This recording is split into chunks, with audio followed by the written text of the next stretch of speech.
ഒരേ സമയം 2-3 പെൺപിള്ളേരും കൊണ്ട് നടക്കുന്ന ചെക്കന്മാരെ ഞാൻ കണ്ടിട്ടുണ്ട്. അവന്മാരൊക്കെ ഒരു ലൈഫ് സ്റ്റൈൽ എന്ന് പറഞ്ഞാൽ സീരിയസ് ആയിട്ട് റിലേഷൻ, പിന്നെ ഒരു 2-3 പെൺപിള്ളേര് കീപ്പായിട്ട് സ്റ്റെപ്പിങ് പോലെ. ഏതെങ്കിലും അവസ്ഥയിൽ സീരിയസ് ആയിട്ട് നോക്കിയ പെണ്ണ് എങ്ങാനും തേച്ചിട്ട് പോയാൽ സ്പോട്ടിലടുത്തത് കിട്ടാൻ വേണ്ടിയിട്ട് സെറ്റ് ചെയ്ത് വെച്ചിട്ടുണ്ടോ? പെൺപിള്ളേരും ഏകദേശം ഇങ്ങനെയൊക്കെ തന്നെ. പ്രാവശ്യം നമുക്ക് ചെക്കന്മാരുടെ കാര്യം പറയാം. പിന്നെ വേറെ സംഭവമുണ്ട്, ഇങ്ങനെ സ്റ്റെപ്പിനൊക്കെ ആയിട്ട് കുറെ പെൺപിള്ളേരെ കൊണ്ട് നടക്കുന്ന ചെക്കന്മാർക്കാണെങ്കിലും നല്ല സിൻസിയറായിട്ട് ആത്മാർത്ഥമായിട്ട് സ്നേഹിക്കുന്ന പെൺപിള്ളേരാണെങ്കിൽ വളയും ചെയ്യും.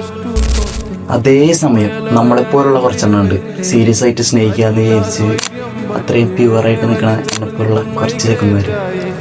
അവന്മാർക്കാണെങ്കിൽ പേരിന് പോലും ഒരു പെണ്ണിനെ കിട്ടില്ല. അതേസമയം ഈ ടൈപ്പ് ചെക്കന്മാർക്കാണെങ്കിലോ സീരിയസ് ആയിട്ട് വരണം. സ്റ്റെപ്പിനിക്ക് 1, 2, 3 എത്ര എണ്ണമോ വേണ്ടേ, എത്ര എണ്ണം ഉണ്ടോ? അതെങ്ങനെയാണെന്ന് എനിക്ക് ഇപ്പോഴും മനസ്സിലായിട്ടില്ല. ഈ കീപ്പായിട്ട് നിൽക്കുന്ന ഏതെങ്കിലും പെണ്ണിന്റെ കേസ് ഈ സീരിയസ് ആയിട്ട് സ്നേഹിക്കുന്ന പെണ്ണ് പൊക്കിയെന്ന് വിചാരിക്കുക. ആ പെൺകുട്ടിയാണെങ്കിൽ അതിന് ക്ഷമിക്കും, അവർ പിന്നെയും അവസരവും കൊടുത്തുകൊണ്ടിരിക്കും. എന്താടാ ഈ കൊച്ചു കേരളത്തിലൊക്കെ നടക്കണമെന്ന് മനസ്സിലാവണില്ല. അവിഹിതം കയ്യോടെ പൊക്കിയാലും ഈ പെൺപിള്ളേർ പിന്നെയും അവന്മാർക്ക് അവസരം കൊടുക്കും. അതേസമയം ഈ സിൻസിയറായിട്ട് സ്നേഹിക്കുന്ന ചേക്കന്മാരാണെങ്കിലോ ഒരു അവസരത്തിന് വേണ്ടി കെഞ്ചി നടക്കും. അവരത്ര വലിയ തെറ്റൊന്നും ചെയ്തിട്ടും ഉണ്ടാവില്ല.